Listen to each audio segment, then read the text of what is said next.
Assalamualaikum warahmatullahi wabarakatuh. Alhamdulillahi rabbil alamin. Wa bihi nasta'inu ala umuri dunya waddin. Wassalatu wassalamu ala asyrafil anbiya'i wal mursalin.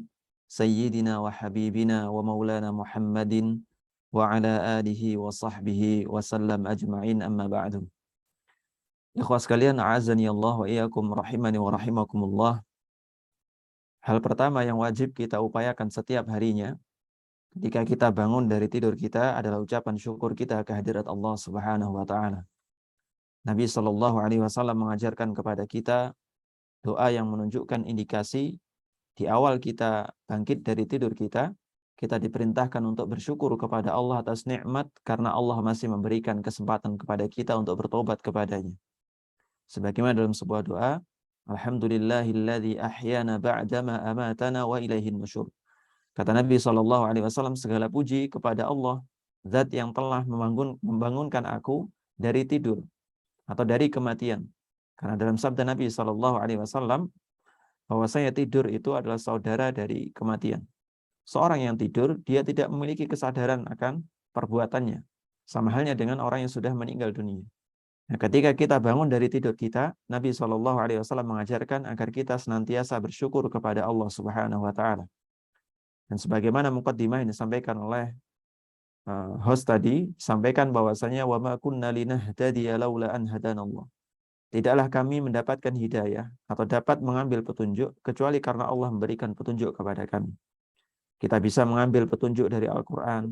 Ketika mendengarkan Al-Qur'an, hati kita bisa tenang.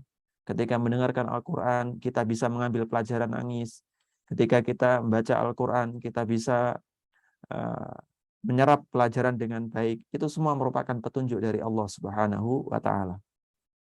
Dan bukanlah kita atau tidaklah diri kita ini kecuali hamba yang lemah di hadapan Allah Subhanahu wa taala, sehingga penting bagi kita agar senantiasa meminta hidayah kepada Allah Subhanahu wa taala agar diistiqomahkan hingga akhir hayat kelak. Sebagaimana perkataan Imam Ahmad yang jenengan hafal semuanya, ketika Imam Ahmad ditanya, "Matal istirahah?" Kapan waktunya istirahat wahai Imam? Engkau ini sudah imam besar, sudah seorang ulama besar, tempat tumpuan para manusia untuk bertanya tentang masalah agama. Kapan engkau beristirahat atau kapan waktunya istirahat? Kata Imam Ahmad rahimahullah ta'ala, ketika kedua telapak kakiku menginjakkan pintu surga. Waktu istirahat yang sesungguhnya adalah ketika kita masuk ke dalam surga Allah Subhanahu wa ta'ala. Sampai nanti menjelang kematian, itu merupakan ujian bagi kita, agar kita atau apakah kita bisa memilih mana jalan yang baik dan mana jalan yang buruk. Kalau kita sudah di atas jalan yang baik, di atas Islam, di atas sunnah, maka tugas berikutnya adalah mempertahankan hidayah tadi agar tetap di dalam hati kita, sehingga kita bisa menghadap Allah Subhanahu wa taala biqalbin salim, dengan hati yang selamat. Selamat dari perbuatan kesyirikan, selamat dari perbuatan kemaksiatan, selamat dari hal-hal yang dimurkai oleh Allah Subhanahu wa taala. Baik, kita sampai di pembahasan tentang hudurul mar'ati al-ma'rakati wa difa'uha an nafsiha in ihtajat ila dzalik.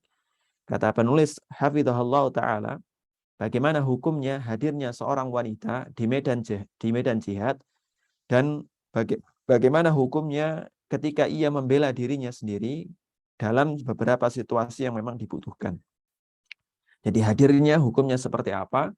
Terus kemudian apa? Kemudian ketika dia membela diri di medan jihad tadi, hukumnya seperti apa? Insya Allah akan dibahas dalam bahasan ini. Al-Imam Al-Bukhari rahimahullah ta'ala meriwayatkan dalam kitab sahihnya, dia mengatakan, telah meriwayatkan kepadaku Abu Ma'mar, telah meriwayatkan kepadaku Abdul Warith, telah meriwayatkan kepadaku Abdul Aziz dari Anas bin Malik radhiyallahu anhu, beliau mengatakan ketika terjadi perang Uhud, itu perang yang pasukan kaum muslimin jauh di bawah pasukan kaum musyrik. In hazaman nasu 'anin nabi sallallahu alaihi wasallam. Manusia lari dari Nabi sallallahu alaihi wasallam. Maka Anas kemudian mengatakan, laqad ra'aitu Aisyah binti Abi Bakrin. Aku melihat Aisyah binti Abi Bakar wa Ummu Sulaim, dan juga Ummu Sulaim, wa innahuma lamushammiratani. Keduanya yaitu Aisyah dan juga Ummu Sulaim lari cepat-cepat. Apa yang mereka lakukan? Ara khadama suqihima tanquzanil qirab. Kata beliau radhiyallahu anhu, bahwasanya Ummu Sulaim dan juga Aisyah radhiyallahu anha, Saking cepatnya mereka lari, ara khadama suqihima, aku melihat perhiasan di kedua pergelangan kaki mereka. Dan Al-Hafidz Ibnu Hajar rahimahullah taala mengatakan hadza kana qabla al-hijab. Ini terjadi, peristiwa ini terjadi ketika sebelum turunnya ayat tentang hijab. Wa yuhtamalu annahu kana min ghairi qasdin lin-nadhar. Ini juga ada indikasi bahwasanya terjadi karena tanpa sengaja. Jadi entah tanpa sengaja melihat, entah tanpa sengaja tersingkap bagian pergelangan kakinya. Tangkuzanil qirab, maka mereka membawa wadah-wadah minum. Lari cepat-cepat bawa wadah-wadah minum. Apa yang mereka lakukan? Wa qala ghairuhu, dalam riwayat yang lainnya, tangkulanil qiraba ala mutunihima. Mereka membawa wadah-wadah air minum, kendi-kendi air minum di atas lendang mereka atau di atas baju besar mereka. Summa tufrighanihi fi afwahil qaum. Kemudian mereka bertugas untuk menuangkan air minum ke mulut para prajurit. Jadi dituangkan satu-satu terus. Summa tarji'ani fatamla'ani summa taji'ani fatufrighaniha fi afwahil qaum. Setelah selesai habis, mereka balik lagi ngisi lagi, balik lagi ke barisan kaum muslimin, fatufrighaniha fi afwahil qaum. Mereka kembali menuangkan ke mulut pasukan kaum muslimin. Ini tugas dari Aisyah binti Abu Bakar dan juga Ummu Sulaim. Hadis ini diriwayatkan juga oleh Imam Muslim dengan penjelasan dari Al-Imam An-Nawawi rahimahullah taala. Dalam riwayat yang lainnya, Al-Imam Muslim rahimahullah taala menyebutkan, aku meriwayatkan dari Abu Bakar ibnu Abi Syaibah, dari Yazid bin Harun telah mengabarkan kepadaku Muhammad bin Salamah, dari Thabit, dari Anas, bahwasanya Ummu Sulaim ittakhadat yauma Hunainin khinjaran. Ini peristiwa yang lainnya. Masih dengan Ummu Sulaim. Ummu Sulaim suatu ketika ittakhadat yauma Hunainin khinjaran. Mereka atau dia membawa parang. Beliau radhiyallahu anha membawa parang. Ini wanita di medan jihad bawa parang. Apakah melawan pasukan kaum musyrikin? Maka jawabannya tidak. Beliau mengatakan fakana ma'aha faraha Abu Talha. Abu Talha ngelihat peristiwa tadi Ummu Sulaim bawa apa? Bawa parang. Faqala ya Rasulullah, wahai Rasulullah, hadhihi Ummu Sulaim maha khinjarun. Ini Ummu Sulaim ini bawa parang di medan jihad ya Rasulullah. Rasulullah apakah lantas langsung menghukumi? Maka beliau enggak lantas langsung menghukumi.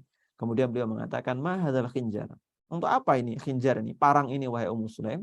Maka Ummu Sulaim menjawab, ittakhadtuhu indana minni ahadun minal musyrikin faqartu bihi batnah.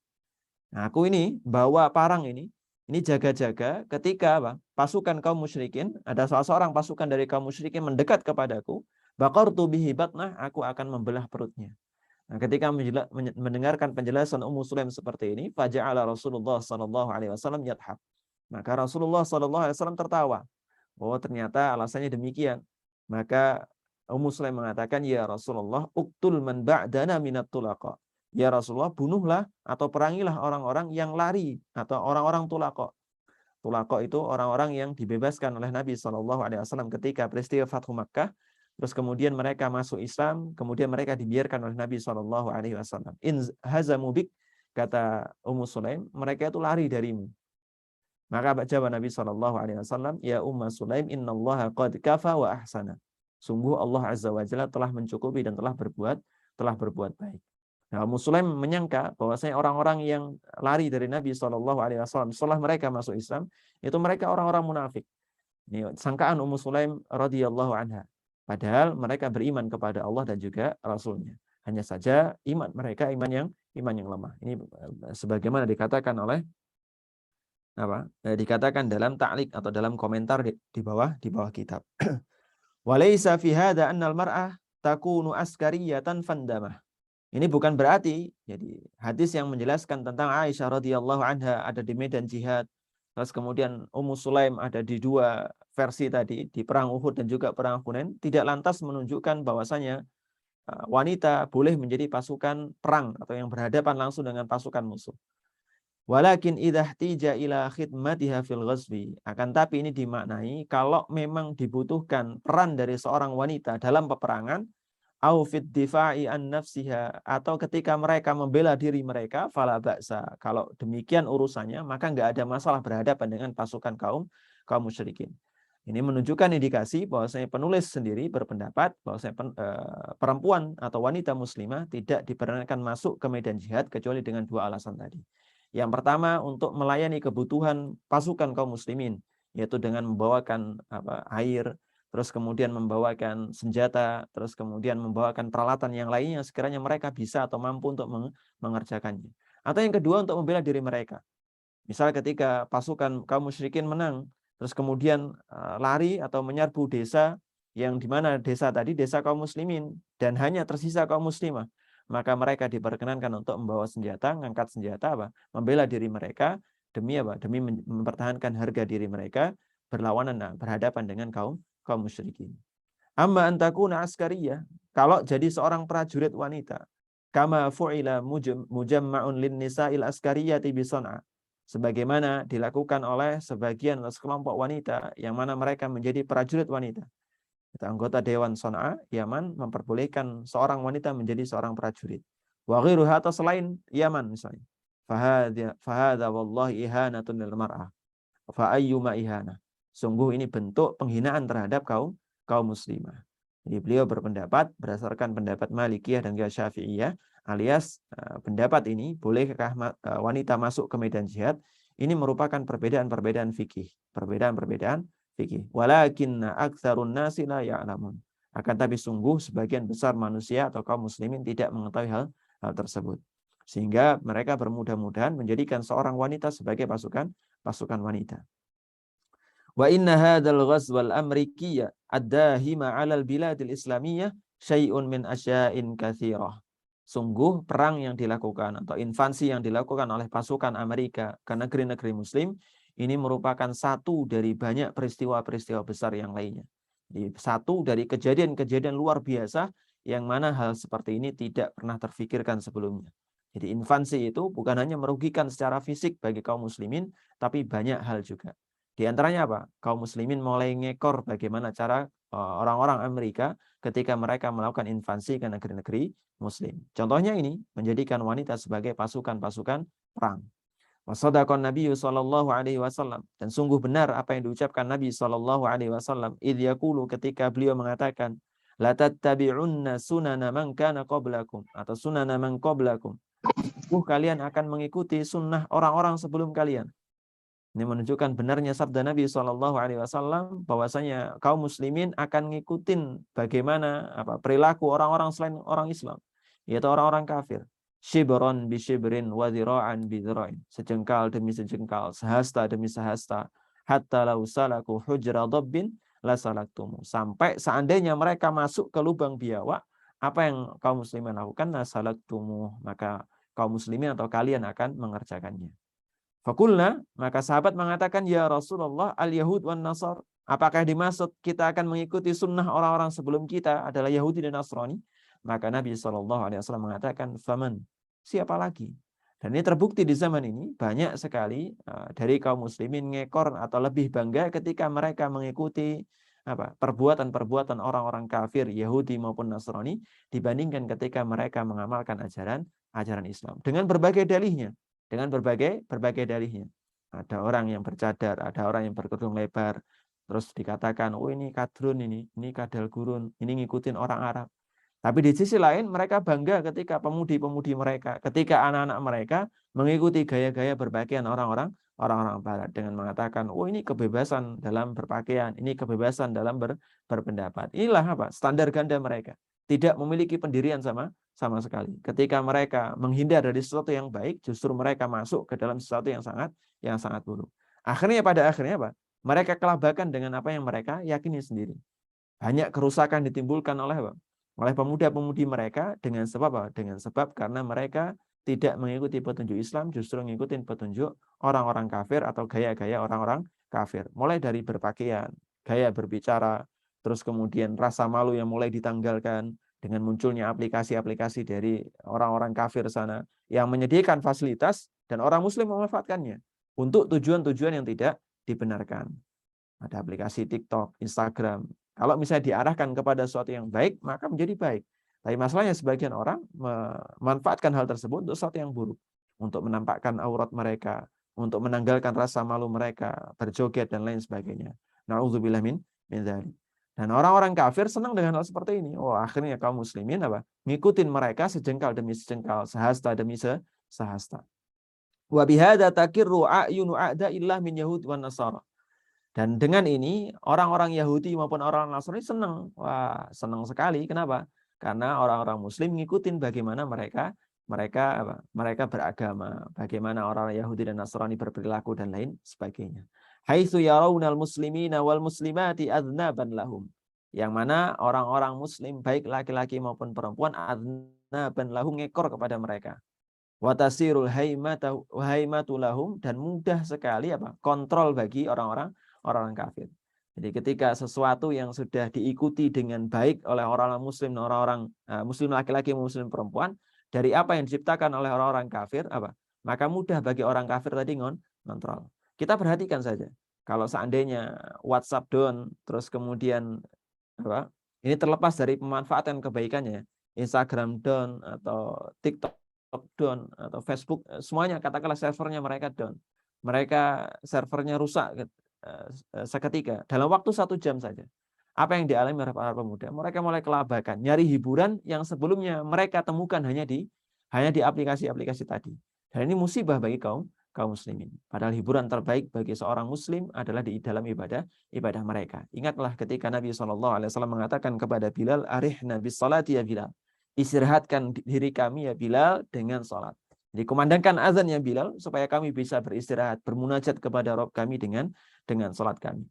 Nah, ini sifat seorang muslim yang sesungguhnya, yaitu mereka menjadikan ibadah mereka menghadap bermunajat kepada Rabb mereka sebagai tempat mereka meluruhkan rasa capek mereka, meluruhkan rasa penat mereka, meluruhkan rasa galau gundah gulana mereka. Mereka bermunajat kepada Allah Subhanahu wa taala. Monggo dicoba. Kalau seandainya kita punya masalah, terus punya penat dan lain sebagainya, monggo ketika sujud, terus kemudian sujud ngadu kepada Allah Subhanahu wa taala. Ngadu kepada Allah Subhanahu wa taala, atau ketika selesai dari sholat terus kemudian ngangkat tangan ngadu semuanya kepada Allah. Nanti pikiran, hati dan semuanya kalau kita fokus kepada Allah, terus kemudian bermunajat khusyuk kepada Allah, maka akan luruh semuanya, akan plong, lega semuanya. Akan plong dan lega. Ini apa? Ini seharusnya seorang muslim, bukan malah nyari hiburan sebagaimana hiburannya orang-orang kafir. Kalau kita nyari hiburan sebagaimana hiburannya orang-orang kafir, maka kebahagiaan tadi akan kita rasakan cepat akan hilang. Cepat akan hilang. Sebagaimana ungkapan seorang ulama, bahwasanya kelezatan maksiat itu akan berlalu begitu saja. Jadi ketika seorang berbuat maksiat, lezat, merasakan nikmat, merasakan bahagia, terus kemudian hilang, berlalu begitu saja. Nah, begitupun ketaatan seorang muslim. Nah, ketaatan seorang muslim mungkin penat di awalnya, tapi berakhir dengan kebahagiaan. Makanya kita saksikan atau kita baca dari kisah para ulama, hidup mereka sederhana, hidup mereka santai, hidup mereka tenang. Tapi Tapi mereka bahagia, nyaman, tentram dan lain sebagainya. Padahal dunia mereka seolah-olah nggak ada. Rumah mereka sempit, harta mereka nggak terlalu banyak. Tapi mereka berbahagia, bermunajat kepada Rabb-nya dengan tenang dan khusyuk.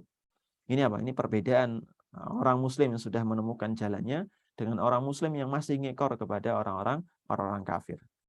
Wa fi ta'askuril mar'ati mafasidu wa adrarun katsirah. Dan menjadikan seorang wanita sebagai prajurit wanita yang berhadapan langsung dengan pasukan musuh, ini muncul bahaya dan mafsadah atau kerusakan yang sedemikian banyak. Adzkuru minha mayali. Akan aku sebutkan beberapa hal yang termasuk kerusakan tadi. Yang pertama, yang kerusakan yang paling parah adalah fihi musyabahatun lil kufar. Ini ngikut atau niru bagaimana orang-orang kafir dalam berperilaku. Wa nabiyuna Muhammadun sallallahu alaihi wasallam, dan nabi kita Muhammad sallallahu alaihi wasallam qad hadzara ghayat at-tahdzir min dzalik. Nabi itu sudah memperingatkan agar kita jauh-jauh dari perbuatan seperti ini. Menyerupai orang kafir dari segi tutur kata, dari segi Dari segi perilaku, dari segi berpakaian dan lain sebagainya. Nabi SAW sudah memperingatkannya. Dalam sabdanya beliau mengatakan, "Man tashabbaha biqaumin fahuwa minhum." Barang siapa yang menyerupai suatu kaum, maka ia merupakan bagian atau ngikut bagian dari kaum tersebut. Maka dengan hal ini kaum muslimin yang dirahmati oleh Allah Subhanahu wa taala, hendaknya kita sebagai seorang muslim cukupkan bahwasanya kita ngikutin hanya Nabi sallallahu alaihi wasallam kemudian para sahabatnya, kemudian tabi'in, tabi'ut tabi'in, dan juga orang-orang yang mengikuti jejak mereka semua. Cukupkan dengan hal tersebut. Niscaya hidup kita akan bahagia dan juga tenang.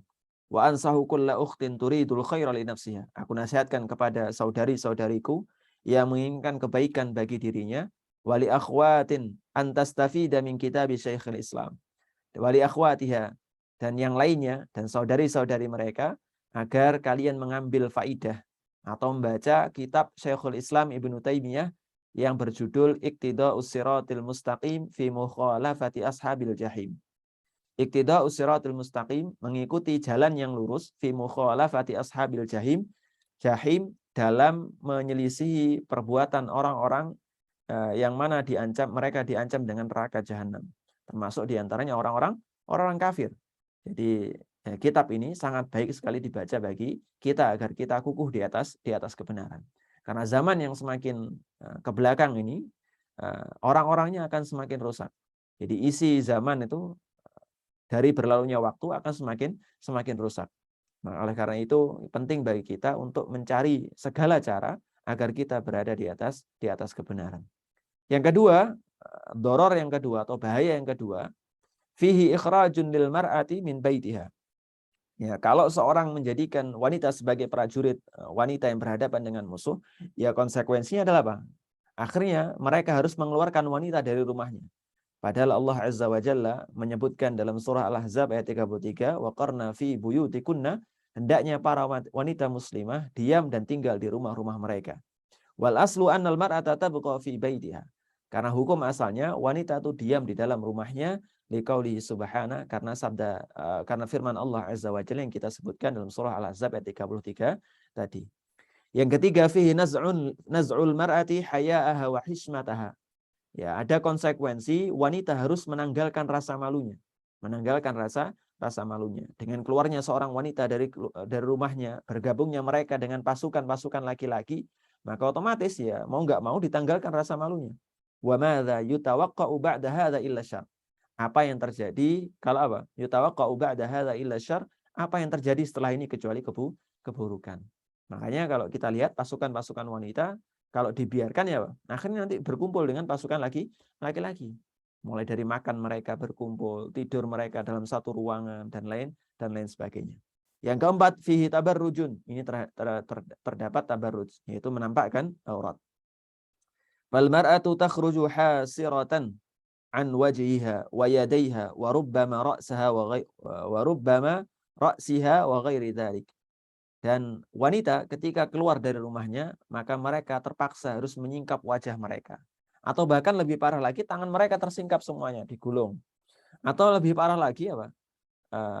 Wa rubbama ra'siha, bahkan apa? Jilbab yang ada di atas kepala mereka harus disingkap. Demi apa? Demi ya memenuhi kebutuhan pasukan. Wa tartadi libasan dayyiqan, dan mereka pakai pakaian yang sempit. Karena pergerakan pasukan, pergerakan ketika di medan jihad butuh gerakan yang cekatan. Butuh gerakan yang lincah, dan gerakan yang lincah tadi tidak bisa didapatkan ketika seorang berpakaian longgar, maka mengharuskan seseorang untuk berpakaian sempit sehingga gerakannya lebih lincah. Dari atan ilal fitnati wasyarri, kalau demikian ini tentu memancing kepada fitnah dan juga keburukan. Yang kelima, fihi musyaqqatun lillahi wa rasulih. Ini bentuk penyelisihan terhadap Allah dan juga Rasulnya. Ini keburukan yang parah. Jadi menyerupai suatu kaum, yaitu kaum kafir, terus kemudian menyelisih Allah dan juga Rasulnya, keburukan yang paling parah. Wa rabbuna subhanahu yaqulu fi kitabihi al-aziz. Bahwasanya Rabb kita Allah Azza wa Jalla berfirman dalam Al-Qur'an, wa man yushaqiqir rasula min ba'di ma tabayyana lahul huda. Barang siapa yang menyelisih Allah dan juga Rasulnya setelah telah jelas petunjuk kepada mereka, wa yattabi ghaira sabilil mu'minin, kemudian mereka ngikut petunjuk orang-orang selain orang Islam, nuwallihi ma tawalla, maka akan kami biarkan mereka terhadap kesesatan mereka, wa nuslihi jahannam, dan kami kembalikan mereka ke dalam neraka jahannam, wa sa'at masira, sungguhnya neraka jahannam itu merupakan seburuk-buruk tempat kembali. Dalam ayat ini kita mengambil pelajaran bahwasanya ketika seorang dibiarkan dalam kesesatan, itu jangan sampai berbangga.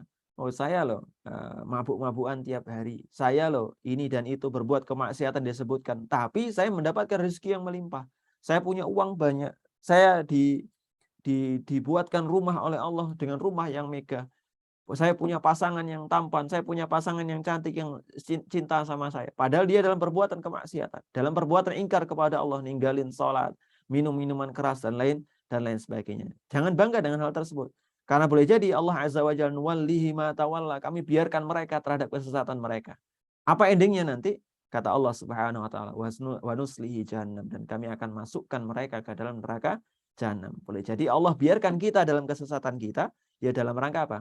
Dalam rangka nanti ketika di neraka jahanam kita makin merasakan sedih. Orang kalau sudah kadung mendapatkan kenikmatan sedemikian rupa, terus dijebloskan sedemikian rupa ke dalam keburukan, maka dia akan merasa sangat sangat frustasi. Nah, ini kondisi orang-orang musyrik, kondisi orang-orang kafir. Fi tahmilul mar'ati ma la tatahammala. Ini bentuk pembebanan kepada wanita sesuatu yang seharusnya mereka tidak mampu untuk mengangkatnya, atau sesuatu yang tidak bisa mereka tanggung jawab terhadapnya. Dalam artian ya ini bukan tugas seorang wanita.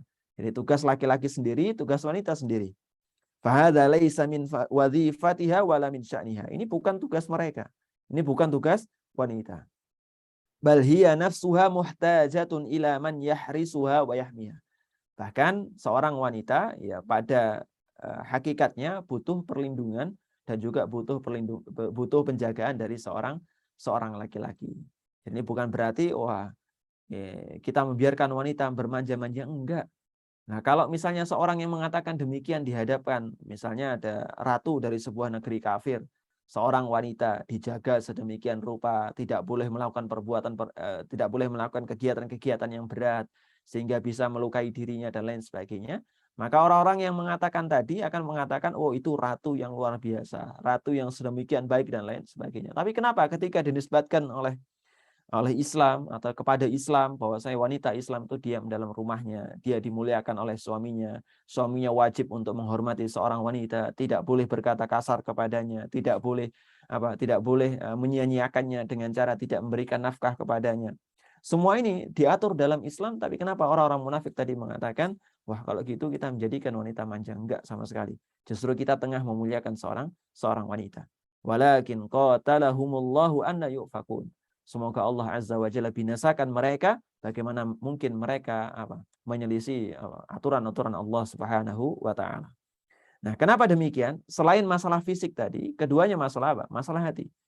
Disebutkan oleh penulis, walau hadatsa haditsun bainahunna ma yusma'u lahunna illal awa. Kata beliau, kalau terjadi peristiwa sesuatu, maka tidak terdengar dari mereka kecuali mereka berteriak karena enggak kuat menghadapi hal tersebut. Ketika mereka melihat saudara mereka terbunuh di medan jihad, ketika mereka melihat teman mereka terbunuh di medan jihad, maka bagi seorang wanita, perasaan seorang wanita lebih lembut dibandingkan seorang laki-laki. Ketika mereka melihat peristiwa yang terjadi di depan mata mereka, maka mereka kenapa? Maka mereka akan semakin terluka dan tidak fokus dengan urusan jihad mereka. Nah, adapun laki-laki lebih kuat dalam hal tersebut. Meskipun kita nggak mungkiri bahwasanya ada sebagian laki-laki yang lebih lembut keadaannya dibandingkan wanita, hatinya lebih lembut dibandingkan wanita. Begitupun wanita, kita nggak mungkiri ada sebagian wanita yang hatinya lebih kuat dibandingkan laki-laki. Li'annal mar'ata bunyatuha dha'ifah. Karena pada asalnya bangunan seorang wanita itu lemah. Makanya Nabi SAW berwasiat kepada para laki-laki, rifqan bil qawarir. Hendaknya kalian bersikap lemah lembut kepada gelas-gelas kaca. Jadi wanita-wanita diumpamakan oleh Nabi SAW dengan apa? Dengan qawarir atau gelas-gelas kaca, karena lidha'fiha wa sur'ani takassuriha. Karena lemahnya, rentannya dan mudahnya untuk pecah. Jadi diumpamakan dengan gelas-gelas kaca. Tapi ini juga jangan dijadikan alasan untuk menghindar dari berbagai macam hal. Oh, ini saya nggak mau dinasihati, terus nggak mau ditegur dan lain sebagainya dengan alasan saya ini gelas-gelas kaca. Enggak. Nah, tugas untuk berhati-hati dalam memberikan nasihat dan menegur tugas orang yang menasihati, bukan tugas kita. Tugas kita baik sebagai wanita ataupun laki-laki, ada tugas kita adalah bagaimana menerima nasihat tadi dengan baik. Kalau dua orang yang nasihatin dan juga dinasihatin berperan sebagaimana perannya masing-masing, kita dinasehatin berperan sebagai orang dinasehati, kita menasehati berperan sebagai orang yang menasehati, maka niscaya nasihat tadi akan masuk ke dalam hati. Tapi kalau terjadi penolakan, oh ini nasihatnya buruk, ini nasihatnya disampaikan dengan buruk, oh ini orangnya kasar dalam memberikan nasihat, maka apa? Maka kebaikan tadi tidak akan masuk ke dalam hati. Maka kita manfaatkan apa? Posisi kita sebagai orang yang diberikan nasihat, baik wanita maupun laki-laki, maka posisinya adalah bagaimana menerima nasihat tadi dengan baik. Jadi jangan dijadikan dalih, oh saya ini kan kawarir, saya kan gelas-gelas kaca mudah patah. Nah, kalau saya nggak nerima nasihat dia, ya wajar dong, saya kena kawarir, ini nggak boleh, ini nggak boleh. Fa'tazzi bidinik, maka muliakan dirimu wahai wanita dengan agamamu. Dinil Islamil Hanif, yaitu agama Islam yang lurus. Wala takuni imma'ah, jangan jadi bunglon, kata beliau rahimahullah taala. Bunglon itu ya pindah, ada orang apa fashionnya ganti A, ikut ganti. Sekarang zamannya 2022, pakainya seperti ini, ikut ganti. Ini imma'ah, kata beliau, bunglon. Enggak memilah mana yang baik dan mana yang buruk, tapi ikut sana sini, ikut sana sini. Maqalahun nas kulti. Apa yang dikatakan manusia yang kau ikut mengatakan. Kita dengar banyak siaran yang isinya perkataan-perkataan buruk, kita ikut perkataan buruk. Ini apa? Ini jelas perbuatan buruk. Imma'ah, kata beliau, bunglon. Wa ma fa'aluhu fa'alti. Apa yang mereka lakukan, kau ikut lakukan juga. Bali ja'ali nasba ainikid dalil. Akan tapi jadikan di hadapanmu ini yang menjadi petunjuk hidupmu ad-dalil, petunjuk dari Al-Qur'an dan As-Sunnah. Hatta takuni minal muflihin, sehingga engkau menjadi termasuk di antara orang-orang yang beruntung bahagia nanti di akhirat. Dan Syekhul Islam Ibnu Taimiyah rahimahullah taala mengatakan, kama naqalahu anhu Ibnu Qayyim, sebagaimana dinukil oleh muridnya Ibnu Qayyim rahimahullah taala dalam kitab Miftahu Daris Sa'adah, juga kitab yang bagus sekali kalau dibaca.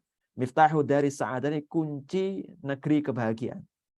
Kunci negeri kebahagiaan. Jadi kita bisa bayangkan dari judulnya saja bahwasanya kitab ini akan berisi bagaimana seorang muslim hendaknya bersikap sehingga dia nanti bisa masuk ke dalam negeri kebahagiaan, yaitu surga Allah Subhanahu wa taala. Kata beliau, man faraqad dalila dhallas sabil. Siapa saja yang sengaja menjauh dari dalil yaitu Al-Qur'an dan As-Sunnah, dhallas sabil, maka niscaya jalannya akan tersesat. Ini dalil juga dimaknai dengan orang yang memberikan petunjuk, target. Nah, targetnya, kalau misalnya targetnya apa? Kalau dia menjauh dari targetnya, padahal dia orang yang baru dalam daerah tersebut, maka apa yang terjadi? Ya dhallas sabil, akan tersesat. Wa hunaka risalatun li Syekhina al-Allamah Yahya bin Ali al-Hajuri hafizahullah taala. Dan juga kitab yang ditulis oleh Syekh Yahya bin Ali al-Hajuri, seorang pengganti mudir dari apa? Markas Darul Hadis di Damaj, yang saat ini qadarullah sudah hancur karena dihancurkan oleh Syiah laknatullah alaihim. Darul Hadis di Damaj ini adalah Darul Hadis yang terkenal. Banyak guru-guru kita yang berasal atau menuntut ilmu di sana. Dan mudirnya setelah Syekh Mukbil, ayah penulis ini, diganti dengan Syekh Yahya bin Ali al-Hajuri, ya, yang mana beliau juga murid dari apa? Murid dari Syekh Mukbil bin Hadi al-Wadi'i rahimahullah ta'ala. Mufidatan jiddan fi babiha. Ini kitab yang sangat berfaedah atau bermanfaat sekali dalam penjelasan tentang hal tersebut. Dengan judul Hasdul Adillah, kumpulan dalil ala anna ikhtilatan nisa, bahwasanya ikhtilatnya wanita birrijal dengan laki-laki, watajni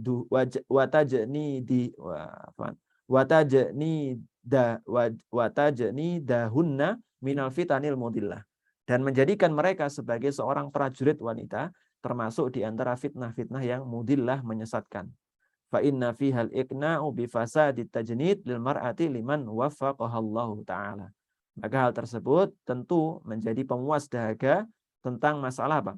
Tentang bahasan bagaimana hukum rusaknya tidak diperbolehkannya menjadikan seorang wanita sebagai prajurit wanita, tentu saja bagi orang yang diberikan taufik oleh Allah Subhanahu wa taala untuk memahami hal tersebut. Demikian kurang lebihnya, semoga memberikan hidayah bagi kita atau jalan hidayah bagi kita. Sebentar ya.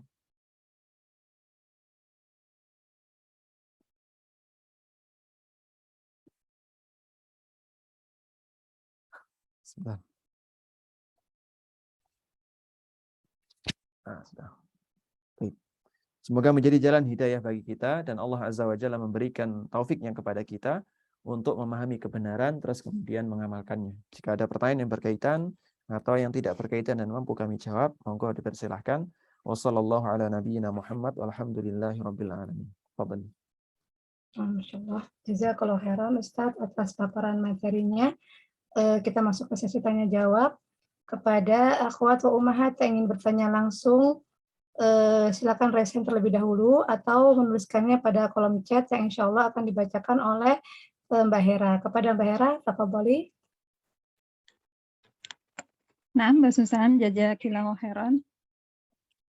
Bismillah, Assalamualaikum warahmatullahi wabarakatuh, Ustadz. Waalaikumsalam warahmatullahi Izin membacakan pertanyaan, Ustadz. Bismillah, Assalamualaikum warahmatullahi wabarakatuh. Semoga Allah selalu memberkahi dan memberikan rahmatnya kepada penulis beserta Ustadz dan juga seluruh tim. Afwan ingin bertanya Ustadz, bagaimana hukumnya dengan di negeri kita ini banyak sekali seperti polisi gitu Ustadz, polisi wanita. Apakah mereka yang sudah mendapatkan ilmunya harus resign atau berhenti dari pekerjaan tersebut Ustadz? Jazakallahu khairan. Jazakallahu khairan. Baik. Ikhwa fillah azani Allah wa iyyakum rahimani wa rahimakumullah. Tadi disebutkan kondisinya oleh muallif rahimahullah taala bahwa saya menjadikan seorang wanita sebagai prajurit adalah termasuk di antara perbuatan dosa atau yang tidak diperbolehkan. Dan masuknya seorang wanita ke dalam pasukan kaum muslimin yang berhadapan dengan musuh secara langsung, maka ini juga bentuk apa? Bentuk sesuatu yang tidak diperbolehkan. Maka bagaimana hukumnya kalau menjadi seorang pasukan sejak awal? Pasukan sejak awal. Kita perhatikan apakah di negeri ini ada kekacauan yang sehingga mengharuskan prajurit wanita tadi harus mereka berhadapan langsung dengan musuh misalnya atau melawan pemberontak. Dan kita saksikan pemerintah kita memanfaatkan pasukan-pasukan wanita baik dari kalangan tentaranya maupun dari kalangan polisinya pada tugas-tugas yang memang seharusnya. Jadi tidak langsung berhadapan dengan pemberontak, tidak langsung berhadapan dengan apa? Dengan pasukan musuh dan lain sebagainya. Maka jika demikian keadaannya, maka tidak mengharuskan seorang wanita untuk resign ketika dia paham tentang masalah hukum tersebut. Maka sisa satu pembahasan lainnya, apakah mungkin bagi dia untuk menghindari ikhtilat dengan laki-laki dan perempuan dalam satu tempat, misalnya tidur dalam satu markas dan lain sebagainya. Kalau misalnya bisa dihindari, bahkan disediakan 2 camp misalnya, ini camp untuk pasukan wanita, camp untuk pasukan laki-laki. Atau untuk polisi misalnya dia bertugas di pasukan paling belakang ketika menghadapi demonstran dan lain sebagainya, maka hal tersebut tidak ada masalah. Maka sisa dia harus menghindari satu agar tidak terjadi ikhtilat antara laki-laki dan perempuan. Yang kedua, yaitu ketika dia berusaha untuk pakaiannya sedemikian rupa tidak sempit dan menampakkan auratnya. Tidak sempit dan menampakkan auratnya. Kalau 2 hal ini bisa dihindari atau bisa dilakukan, maka tidak mengharuskan dia harus keluar dari pasukan di negara kita. Wallahu ta'ala. Karena ada beberapa kasus, beberapa kondisi memang dibutuhkan pasukan wanita. Misalnya ketika ada demonstran wanita yang terluka, maka pasukan wanita yang bergerak. Justru kalau nggak ada pasukan wanita, nggak ada pasukan penjaga dari kalangan wanita, yang mana dia bertugas di bagian medis, maka akhirnya demonstran wanita ini, demonstran dari kalangan kaum muslimah akan tersingkap auratnya, tersingkap hijabnya, dipegang oleh laki-laki dan lain sebagainya. Ini mudaratnya juga lebih besar. Wallahu taala. Nah, Ustadz, jazakallahu khairan atas jawabannya. Dipersilahkan kepada akhwat wa ummahat yang ingin bertanya secara langsung atau bisa menuliskannya di kolom chat. Mohon ditunggu sebentar ya Ustadz. Ya.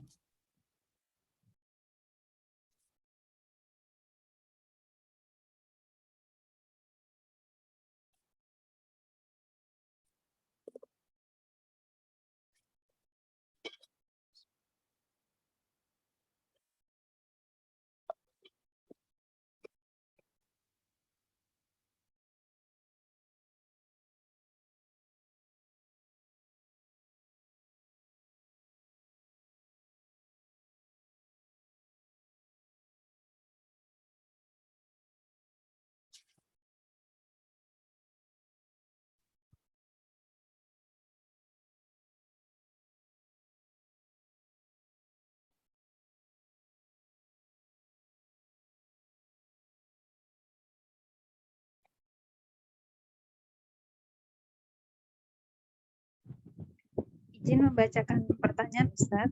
Ya. Bismillah. Apa hukumnya wanita bercadar kerja di kantoran, Ustadz? Jika kerja cadar dibuka, pulang kerja dipakai lagi hingga ke rumah. Tafadhol, Ustadz. Ikhwafillah azani Allah wa iyyakum rahimani wa rahimakumullah. Ketika pembahasan hukum cadar, kita sempat menyinggung bahwa hukum cadar adalah mukhtalaf fiha, diperselisihkan oleh para ulama tentang apakah dia wajib ataupun sunnah. Dan kami berpendapat bahwa hukum cadar adalah sunnah. Akan tapi tetap dianjurkan bagi seorang wanita, terutama orang-orang yang memiliki paras yang cantik atau paras yang rupawan, maka hendaknya dia menutup wajahnya dengan cadar sehingga tidak memancing kepada fitnah. Bagaimana hukum seorang wanita kerja di kantoran? Maka hukumnya ini tidak bisa mutlak kita bilang halal atau haram. Karena banyak sekali faktor di belakangnya yang mempengaruhi hukum tersebut. Yang pertama, kalau asal hukum asalnya, maka diperbolehkan bagi seorang wanita kerja dimanapun. Mau di kantoran, di rumah, dan lain sebagainya, maka selama tidak masuk ke dalam jarak safar yang mengharuskan dia diantar mahramnya, maka tetap diperbolehkan bagi seorang wanita kerja di mana saja. Yang kedua, yang menjadikan ia terlarang kalau dia memancing atau masuk ke dalam bisa mengundang ke arah fitnah. Jadi kalau mengundang ke arah fitnah, misalnya bercampur kerjaan yang ngapunten berdempet-dempetan dengan lawan jenisnya. Misalnya kalau di pabrik terus kemudian berdempet-dempetan dengan lawan jenisnya untuk nata barang sebagai seorang QC misalnya, quality control, terus mepet-mepet dengan apa? Dengan lawan jenisnya, maka kerja yang seperti ini tidak diperbolehkan kalau dia tidak bisa menghindari untuk dempel. Jadi kalau dia bisa menghindari untuk dempel menjauh, maka ya silahkan lanjut ke kerja. Selama di dalam ruangan tadi banyak orang sehingga tidak mengharuskan dia ikhtilat dengan satu laki-laki. Itu yang pertama. Yang kedua, kalau dia bisa dengan bebas untuk menutup auratnya yang tidak berselisihkan. Jadi para ulama kan sepakat semuanya, ijma semuanya, aurat wanita seluruh tubuhnya kecuali wajah dan juga telapak tangan. Kalau dia bisa menutup auratnya dengan baik kecuali di dua tempat ini, dan di kantor tadi dia dibebaskan oleh bosnya, silahkan pakai hijab yang seperti apapun, pokok nggak cadaran aja, jilbabmu mau lebar mau lebar banget terserah kamu, yang penting kamu tidak cadaran. Kalau demikian keadaannya, maka monggo, tidak ada masalah. Yang ketiga, kalau misalnya dia berpendapat cadar itu wajib, kemudian dia melepaskan ketika di kantor, terus kemudian memakai kembali ketika di rumah, itu pun tidak ada masalah. Hanya saja dihindari perbuatan yang demikian. Karena dia sudah konsisten di awal, cadar itu hukumnya wajib, terus kemudian apa? Kemudian mungkin bisa diakali dengan hal yang lain. Sekali lagi, terutama di musim pandemi ada ibroh bagi kita, atau ada hikmah besar bagi wanita yang bercadar, yaitu dia bisa pakai masker di dalam rumahnya, di dalam kantornya, dia pakai sesuatu yang bisa menutupi menutupi wajahnya. Dan sekarang kan ada nih, saya kurang tahu kalau ngelihat istri itu bisa pakai apa namanya, ciput mungkin ya, atau apa ya, pokoknya yang nutup sampai dahi itu ya, yang sebelum jilbabnya ada nutup sampai dahi, sehingga nggak terlihat alisnya, nggak terlihat dahinya, terus kemudian pakai masker, maka niscaya hal tersebut mencukupi. Tidak harus pakai cadar. Terlebih kalau misalnya si penanya merupakan orang yang berpendapat cadar itu hukumnya sunnah, maka tidak ada masalah. Lepas ketika di kantor, terus kemudian pakai kembali ketika keluar dari kantor. Akan tapi sebagaimana kita ketahui di negeri kita, ya tidak ada perbedaan mau kantor laki-laki, kantor perempuan semuanya bareng. Maka demikian keadaannya diantisipasi supaya kita tidak berduaan dengan laki-laki yang bukan mahram kita di dalam satu ruangan. Jadi kalau sudah semuanya pulang, terus kemudian sisa satu laki-laki mau lembur, segera pulang. Jangan ikut lembur. Kalau misalnya mau lembur di tempat lain. Di tempat lain sekiranya tidak ada laki-laki di tempat tersebut. Kurang lebih demikian. Wallahu ta'ala alam. Baik, Ustadz, jazakallahu khairan. Izin menyampaikan ada titipan pertanyaan, Ustadz. Ya, bagaimana hukumnya sholat dengan menggunakan masker, Ustadz? Bagaimana hukum sholat memakai masker? Yang pertama, kalau kondisi normal, maka sholat dengan masker adalah hukumnya makruh, tapi tidak membatalkan sholat. Hukumnya makruh, tapi tidak membatalkan sholat selama tidak menghalangi seorang dari tempat sujudnya. Jadi makruh tidak membatalkan sholat selama tidak menghalangi anggota sujud yang seharusnya untuk sujud di atas alas sujud. Itu yang pertama, hukum asalnya makruh. Hukum yang kedua, itu bisa diperbolehkan mubah dalam kondisi sebagaimana kondisi pandemi kemarin. Maka pakai masker, pakai cadar supaya orang tidak tertular atau karena ada aturan dari pemerintah demikian, maka hukumnya mubah, wallahu ta'ala alam. Jadi sekali lagi makruh kalau bukan di kondisi yang dibutuhkan. Yang kedua boleh kalau di kondisi dibutuhkan, misalnya dalam kondisi dia memiliki penyakit menular sehingga misalnya batuk pilek dan parah sekali, orang-orang sekitarnya adalah orang-orang ngapunten tua renta, sehingga khawatir kalau dibuka nular ke orang-orang sebelahnya, maka tidak ada masalah untuk nutup ini. Atau misalnya dia misalnya ada seorang laki-laki sholat ke masjid terus kemudian memiliki penyakit TBC. Ini kan biasanya apa? Biasanya nular nggih. Saya kurang paham, tapi sepertinya kalau sebelum pengobatan 6 bulan itu bisa berpotensi nular ke orang terdekatnya dengan air ludah atau air liur yang keluar, maka dia boleh untuk menutup mulutnya dengan masker. Ini karena kondisinya memang dibutuhkan. Atau misalnya seorang wanita yang bercadar terus kemudian sholat di tempat umum, dia belanja dengan suaminya di mall, ada musola cuma satu. Musola cuma satu, meskipun besar, tapi nggak ada pembatasnya. Nggak ada pembatas antara laki-laki dan perempuan. Sehingga laki-laki kalau lewat atau masuk bisa ngelihat jamaah perempuan. Nah, kalau kondisinya demikian, khawatir terjadi fitnah, orang-orang melihat wajah dia, maka dia boleh menutup wajahnya dengan cadar. Wallahu ta'ala a'lam. Nah, Ustadz, izin membacakan pertanyaan selanjutnya. Bismillah, izin bertanya Ustadz. Di luar tema lagi ya Ustadz ya. Kakek nenek memutuskan silaturahmi karena cucu tidak mau KB. Kalau mau bertemu kakek nenek harus KB dulu. Cucu tersebut harus bagaimana ya Ustadz? Tafadhol Ustadz. Baik. Ikhwah fillah azani Allah wa iyyakum rahimani wa rahimakumullah. Sebenarnya hal-hal demikian tentang masalah pilihan kita dalam berumah tangga dan lain sebagainya tidak perlu dikabarkan kepada keluarga besar. Di antara hikmah kita nggak mengabarkan kepada keluarga besar tentang pilihan-pilihan pribadi yang demikian adalah tidak munculnya hal-hal yang kita sebelumnya nggak inginkan. Seperti kakek nggak seneng atau kakek nenek nggak seneng karena cucunya nggak KB dan lain sebagainya. Dari mana kakek tersebut atau kakeknya tahu atau neneknya tahu bahwasanya cucunya tidak KB? Ya dari pemberitahuan secara langsung. Nah, bagaimana kalau misalnya kakeknya pengen KB terus cucunya nggak mau KB, ya karena dia berpendapat hukumnya nggak boleh, sementara dia nggak ada kondisi yang membolehkan, ya maka ya sudah nggak usah dikabarkan bahwasanya dia KB. Itu yang pertama. Yang kedua, tetap dekati. Jadi meskipun kakek nenek kita, saudara kita yang memiliki hubungan darah dengan kita menghindar dari kita, kewajiban kita tetap berbuat baik kepada mereka. Jangan balas untuk memutus silaturahim. Kata Nabi SAW, tidaklah rahmat Allah turun. Ini kurang lebih artinya ya. Artinya kurang lebih Allah itu tidak akan menurunkan rahmatnya kepada quta'ur rahim, kepada orang-orang yang memutus tali silaturahim. Jadi kalau kita ikut mutus ya wes ya wes itu malah jadi beban bagi kita nanti di akhirat. Terus yang kedua, bahwasanya yang disebut dengan silaturahim adalah menghubungkan sesuatu yang sebelumnya patah atau terputus. Jadi kalau kakek memutuskan hubungan tali silaturahim, nggak menghubungi kita, nggak nyopo ke kita, nggak nyapa ke kita dan lain sebagainya, makanya sudah tugas kita untuk nyambung tali yang terputus. Sering kasih kabar, entah WA, entah telepon, entah SMS, pokok kasih kabar. Sehingga kewajiban kita untuk berbuat baik kepada mereka tuntas. Adapun mereka nggak berbuat baik kepada kita, itu urusan mereka dengan Allah. Tapi tipsnya tadi nggak perlu dikabarkan apa kita milih KB atau tidak. Apakah kita sudah KB atau belum, nggak usah dikabarkan kepada kakek nenek kita. Kalaupun mereka misalnya nanya sudah KB atau belum, kita jawab gimana? Sudah kita aja. Nah, sudahnya bukan mengatakan sudah KB. Kalau memang nggak bisa dihindari pertanyaan ini, katakan sudah. Tapi dalam hati misalnya sudah apa?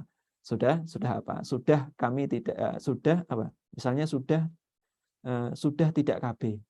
Ya betul ya, sudah tidak KB. Dalam hatinya dilanjutkan tidak KB. Ini diperbolehkan dalam kondisi-kondisi tertentu. Jadi taqiyah atau menyembunyikan maksud dari yang seharusnya diucapkan, ini apa? Ini diperbolehkan dalam kondisi-kondisi tertentu. Di antara kondisinya adalah ketika kalau kita ngucapin sesuatu, khawatir terjadi keburukan setelahnya. Maka ini diperbolehkan. Cukup jawab aja sudah. Kalau qadarullah 9 bulan lagi kok ada cucu baru lagi, atau ada buyut baru lagi, ya nggak ada masalah.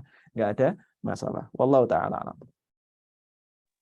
Nah, Ustadz, Masya Allah, barakallahu fiik.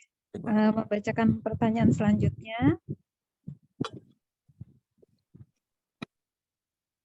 Afwan Ustadz, agak panjang.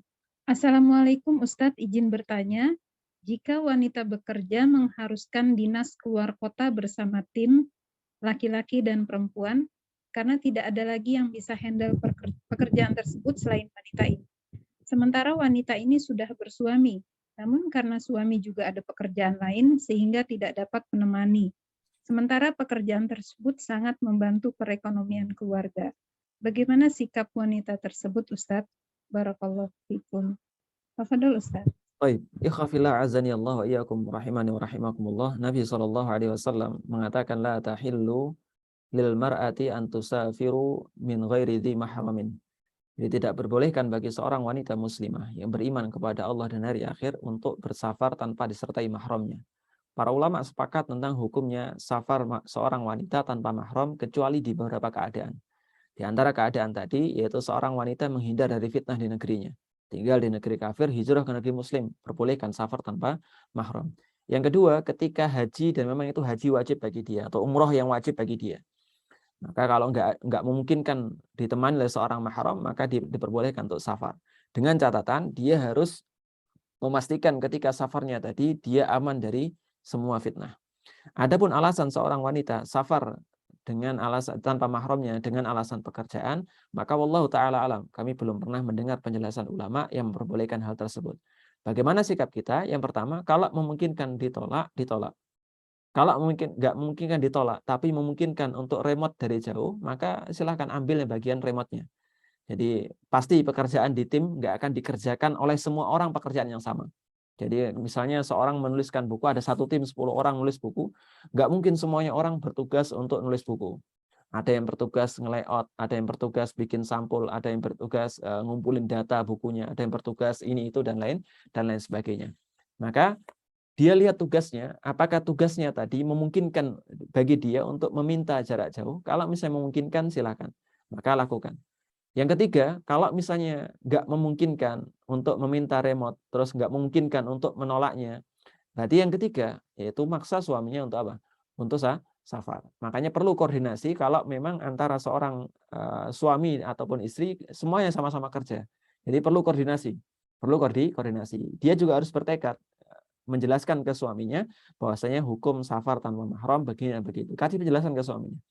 Nah, suaminya harus apa? Harus mendukung bahwasanya oh iya, terlebih kalau misalnya suaminya juga sama-sama ngaji, maka konsekuensinya memang harus paham hukum ini. Ketika istrinya safar karena pekerjaan, sementara pekerjaan dia bisa ditunda sebentar untuk mengantarkan istri safar terus kemudian balik lagi, maka silahkan dilakukan. Jadi berikan pengertian terlebih dahulu kepada pasangan kita, baik suami maupun istri, dalam masalah hukum safar tanpa mahram ketika memang kita memaksa demikian. Nah, kalau demikian keadaannya, maka kita nggak mengorbankan banyak hal. Jadi kita ekonomi tetap terbantu dalam keluarga, terus kemudian yang kedua pekerjaan kita amanah karena kita mengerjakannya baik dengan remote ataupun dalam tanda kutip memaksa suami untuk mengantarkan kita, atau misalnya kita ambil bagian yang sekiranya bagian tadi tidak memaksa kita untuk bersafar. Atau yang keempat, ya kita bersafar tapi disertai dengan seorang suami. Jadi sejak awal mohon ditegur atau saling menasihati antara pasangan suami istri bahwasanya konsekuensinya kalau sudah paham ya mengamalkan seperti ini. Jadi Mas, ini safar tanpa mahram nggak boleh. Suatu saat ada hal-hal yang harus kukerjakan di luar kota pekerjaanku. Kira-kira kamu siap nggak jauh-jauh hari? Nah, terus kemudian penting juga untuk apa? Untuk negosiasi jadwal terlebih dahulu. Jadi kalau misalnya tugas luar kota ini diperkirakan ini bakal datang sebulan sekali. Berarti suami juga harus siap nanti minta izin ke bosnya sebulan sekali dalam beberapa hari untuk melakukan tugas secara remote. Ini harus ada koordinasi yang baik antara pasangan suami dan istri sehingga tidak ada yang dikorbankan. Terus kemudian terutama tidak mengorbankan hukum ajaran agama Islam yang sebenarnya, tidak mengorbankan urusan keluarga, tidak mengorbankan urusan pekerjaan. Demikian kurang lebihnya. Wallahu taala alam. Baik Ustadz, jazakallah khairan atas jawabannya. Pertanyaan selanjutnya, Assalamualaikum warahmatullahi wabarakatuh. Afwan Ustadz, izin bertanya, mohon nasihatnya, apakah mengizinkan anak perempuan untuk mengambil beasiswa ke luar negeri termasuk memberi jalan kepada dosa? Alhamdulillah ala kulli hal keponakan anak perempuan menerima beasiswa ke Turki dan dia belum menikah. Ana berusaha mengingatkan dan memberi sedikit menasehati, tetapi orang tuanya mengizinkan dengan alasan karena ini beasiswa dan tidak akan menetap di Turki. Bagaimana sebaiknya Ana harus memberikan nasihat lagi, Ustadz? Jazakallahu khairan. Tafadhol, Ustadz. Baik, ikhwah fillah azani Allah wa iyyakum rahimani wa rahimakumullah. Setelah kita tahu bagaimana hukumnya safar bagi seorang wanita dan pengecualian bagi mereka ketika mereka tidak disertai mahramnya dalam safarnya, maka selanjutnya bagaimana hukum seorang wanita yang kuliah di luar negeri, atau nasihat bagi kita ketika melihat saudara kita kuliah di luar negeri padahal dia seorang wanita tanpa disertai mahram. Yang pertama, tugas kita hanya menasehati. Tugas kita hanya menasehati. Adapun orang yang kita nasihati kemudian dia tidak ngikutin nasihat kita, atau dia tidak mengindahkan apa yang kita katakan padahal kita mengatakan dalil dari Allah dan juga Rasulnya, maka itu urusan dia dengan Allah Subhanahu wa Ta'ala. Dan kita nggak boleh menjustifikasi macam-macam. Ya sudah, itu urusan dia dengan Allah. Dia secara zahir melakukan hal yang seharusnya tidak diperbolehkan bagi seorang wanita. Yang kedua, kalau misalnya bisa dinasihatkan, ya diantarkan dulu. Diantarkan dulu sampai Turkinya, terus kemudian beberapa hari baru kemudian ditinggal, sehingga dia menjadi seorang yang mukim di sana. Jadi yang jadi masalah itu ketika safarnya itu. Ketika safarnya. Begitupun tadi ketika wanita yang bekerja di kantor terus kemudian safar, antarkan dulu aja. Suaminya yang nganterin ketika safarnya. Terus kemudian nanti ketika baliknya jemput lagi. Gitu aja. Itu lebih mudah. Termasuk ketika wanita atau anak kita, saudari kita pergi ke luar kota, antarkan dulu aja. Antarkan dulu, terus kemudian nanti balik lagi. Dan ini apa? Dan ini cara yang mudah. Cara yang mudah insya Allah Ta'ala. Bagaimana kalau misalnya orang tuanya nggak berpunya, nggak cukup Ustaz untuk ke Turki, biayanya mahal dan lain sebagainya, ya konsekuensi bagi kita. Kalau misalnya kita ngerti, orang tuanya ngerti hukum agama ini, ketika jauh-jauh hari anaknya minta izin, nggak mungkin tuh izin turun 2 pekan mau ke Turki baru turun, nggak mungkin. Jadi pasti ada persiapan. Nah, jangka persiapan itu dimanfaatkan untuk mempersiapkan segala sesuatu sebagai konsekuensi dia mengizinkan anaknya kuliah di luar negeri. Dengan cara apa? Dengan cara nganterin sampai tempatnya, tinggal selama 3 hari atau 4 hari, sebagaimana pendapat Syekh bin Baz rahimahullah ta'ala, selama 4 hari, terus kemudian balik lagi. Terus kemudian alasan, kan ini cuma safar, nggak bakal menetap di Turki. Justru seseorang dikatakan safar ya karena nggak menetap itu. Jadi seorang dikatakan safar karena nggak menetap, makanya dikatakan musafir. Kalau seorang pindah tempat tinggal, makanya dia disebut mukim, bukan lagi disebut safar. Makanya ketika 4 hari ditinggalkan, ya karena dia statusnya menjadi seorang mukim berdasarkan pendapat sebagian ulama. Jadi saran kami, wallahu taala alam, kalau kita sebagai posisinya sebagai penasehat, maka nasihati saja cukup. Allah Subhanahu wa taala, para ulama membagi hidayah menjadi 2 macam. Ada hidayah dalalah wal irsyad, hidayah yang menunjukkan, ada hidayah yang taufik. Kalau hidayah taufik, ini hanya hak Allah Subhanahu wa taala. Jadi memberikan taufik ke dalam hati seorang hamba itu Allah Subhanahu wa taala. Adapun hidayah dalalah wal irsyad, menunjukkan jalannya, ya ini tugas bagi orang yang mengetahui hukumnya. Orang yang mengetahui hukumnya. Nah, ketika kita tahu hukum, nasihatin, selesai. Nggak harus maksakan, ayo ikutin nasihat saya. Enggak. Jadi nasihatin, ini saya memberikan nasihat, manut orang karepmu. Taat enggak, yes, masalahmu karo Allah Subhanahu wa taala. Tapi kita tetap berharap semoga Allah Azza wa Jalla memberikan hidayah kepada. Ini petunjuk, ini tips yang paling urgent. Doa kepada Allah. Doa kepada Allah, wa ma kunna linahtadiya laula an hadanallah. Kita ini enggak akan mendapatkan petunjuk kalau Allah enggak memberikan petunjuk kepada kita. Maka doakan supaya Allah Subhanahu wa taala memberikan petunjuk kepada sang akhwat tadi dan juga keluarganya, sehingga paling tidak adalah apa? Nganterin sampai Turki, balik lagi ke Indonesia, ya wes selesai. Dia menjadi seorang yang mukim di sana, nanti mau pulang jemput lagi. Ini mudah insyaallah taala. Wallahu taala. Baik Ustaz, jazakallahu khairan. Apakah masih bisa membacakan 2 pertanyaan lagi Ustaz? Ya, silakan. Nah, Ustaz. Assalamualaikum warahmatullahi wabarakatuh. Waalaikumsalam.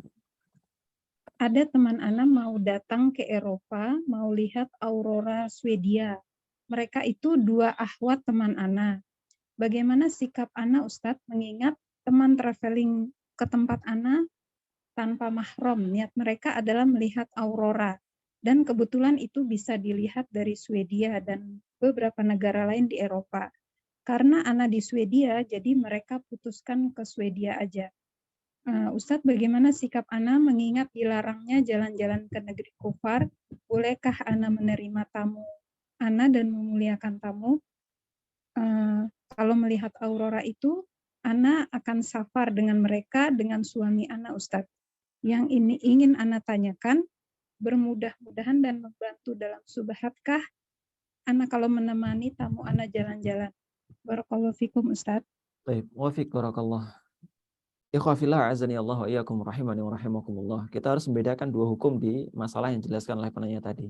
Yang pertama, masalah safarnya tanpa mahram ini jelas dilarang, tidak diperbolehkan.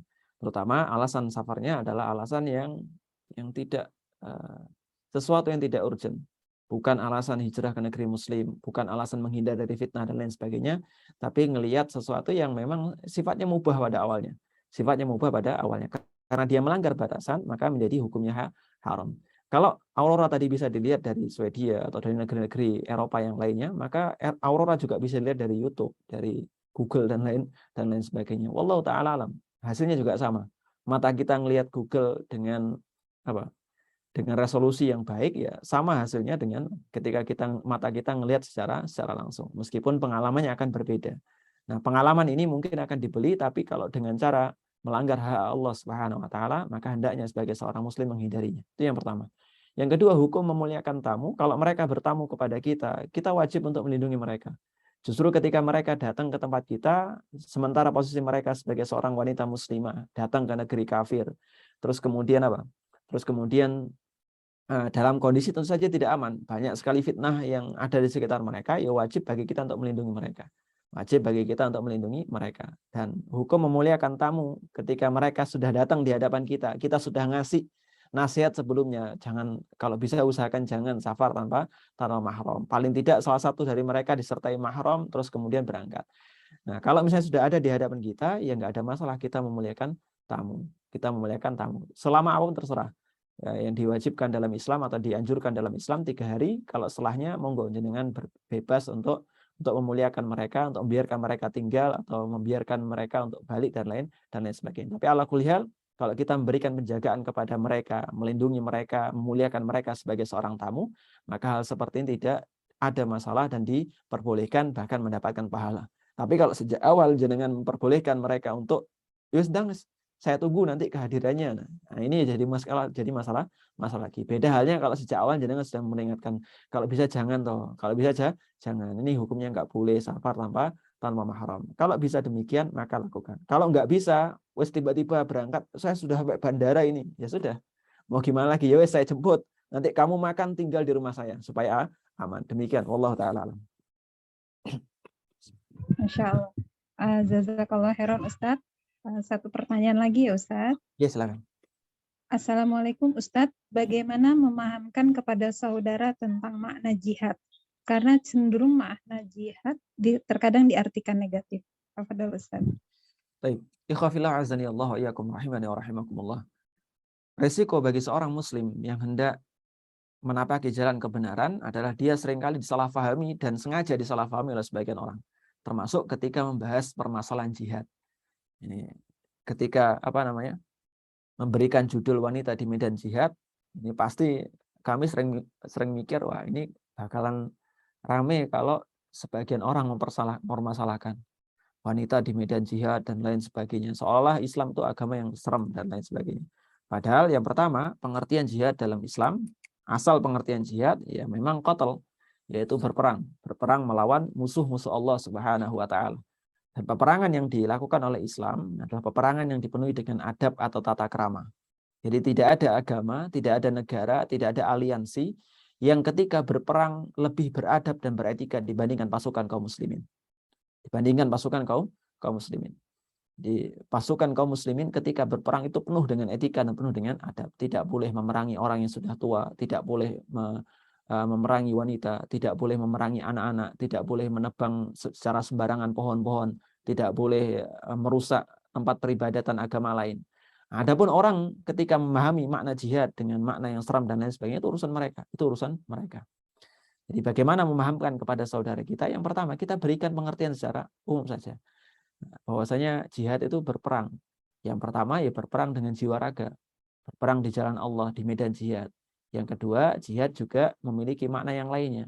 Ada jihad dengan ilmu, ada jihad dengan haji, sebagaimana sabda Nabi SAW dalam sebuah hadis yang beliau mengatakan kepada, kalau tidak salah, Aisyah radhiyallahu an atau sahabiah yang lain, beliau mengatakan bahwasanya jihad kalian itu ada di ibadah haji. Jihad kalian ada di ibadah haji. Jadi wanita itu pada asalnya hukumnya sepertinya ada ya. Kalau kami yang salah tadi. Baik, enggak ada tadi. Jihadnya seorang wanita adalah dalam masalah ibadah-ibadah yang memang dia diperintahkan di atasnya. Ada haji, terus kemudian jihad ketika di dalam rumah tangganya, dia menjaga kehormatan suaminya, dia menjaga harta suaminya, dia menjaga anak-anaknya, mendidik anak-anaknya, itu juga jihad bagi seorang wanita.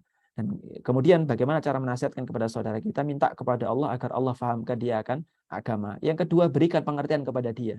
Bagaimana pengertian jihad yang seharusnya? Apakah seorang muslim secara sembarangan berperang? Jadi biasanya orang muncul di pikiran mereka itu adalah apa? Adalah jihad itu sesuatu yang arogan, sesuatu yang sifatnya ngawur dan lain sebagainya. Padahal jihad dalam Islam, kita jelaskan kepada saudara kita, jihad dalam Islam penuh dengan etika. Nggak boleh ini itu. Yang agama lain, aliansi lain, atau pasukan lain, nggak mungkin dipenuhi dengan etika seperti ini. Maka kita jelaskan kepada dia. Terus kemudian kita jelaskan juga makna jihad yang lainnya. Di zaman ini yang ketika tidak ada peperangan, maka makna jihad adalah cari ilmu, haji, terus kemudian mendidik anak, terus kemudian nulis status-status yang baik, terus termasuk dikategorikan ke dalam jihad, meskipun pahalanya bukan jihad fi sabilillah. Tapi ala kulli hal kita fahamkan kepada mereka tentang makna jihad yang sesungguhnya. Terus kita berikan pemahaman kepada dia bahwasanya ketika Islam turun ke medan jihad, bukan pasukan Islam yang tidak beretika, justru pasukan Islam yang paling beretika. Pasukan yang paling beretika adalah pasukan Muslim. Kurang lebih itu yang harusnya kita jelaskan kepada saudara kita. Adapun dia bakal mau pahami atau mau ngerti, mau ngikutin penjelasan kita, ya itu urusan dia. Yang penting kita sudah memahamkan kepada dia dengan pemahaman yang baik bahwasanya jihad yang sesungguhnya dalam Islam adalah seperti ini. Wallahu taala alam. Baik Ustadz, alhamdulillah sudah dibacakan semua pertanyaannya. Syukron jazakallahu khairan wa barakallahu fiik Ustadz atas jawabannya. Alhamdulillah sangat bermanfaat bagi kami dan juga memberikan pencerahan kepada kami. Untuk selanjutnya, Ana serahkan kembali kepada moderator Mbak Susan. Tafadhol Mbak Susan. Mbak Hera, jazakillahu khairan. Barakallahu fiik atas bantuannya dalam membacakan pertanyaan. Semoga Mbak Hera dan keluarga selalu dalam penjagaan Allah Ta'ala. Amin. Nah Ustadz, dengan berakhirnya sesi tanya jawab, maka berakhir pula kajian kita hari ini. Sekiranya bisa memberikan kami nasihat Ustadz sebelum ditutup dan sekalian ditutup dengan Ustadz. Tafadhol. Syukran jazakillahu khairan. Baik. Ikhwa fillah azani Allah wa iyyakum rahimani wa rahimakumullah. Kalau tadi kita mendengar penjelasan dari penulis tentang wanita di medan jihad, bagaimana peran seorang wanita ketika ada peperangan, atau bagaimana peran seorang wanita membantu pasukan kaum muslimin, maka saat ini kita tidak berada di kondisi demikian. Kita berada di negeri yang aman, di negeri yang disiarkan Islam di dalamnya, negeri yang penuh dengan kaum muslimin, syiar Islam bebas tampak dan lain sebagainya. Maka tersisa jihad bagi seorang wanita, terutama seorang ibu, jihad dalam rumahnya. Jihad ketika dia berusaha menepis hawa nafsunya dari bangkang kepada suaminya. Jihad menepis hawa nafsunya dari mendidik anak-anak mereka sehingga nggak ngerasa ngoyo, nggak ngerasa letih, nggak ngerasa ngeluh dan lain sebagainya ketika didik anak.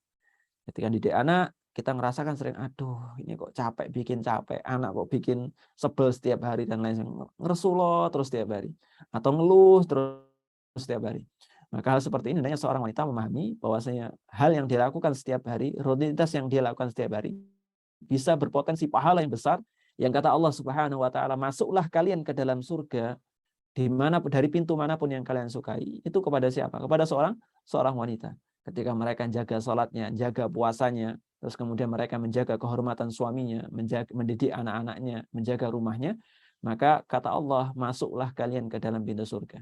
Kalau kita menginginkan enak zaman dulu Nabi SAW dan para sahabat atau laki-laki bisa berperang jalan Allah, pahalanya syahid dan lain sebagainya. Dengan melahirkan anak, mendidik anak itu payah banget.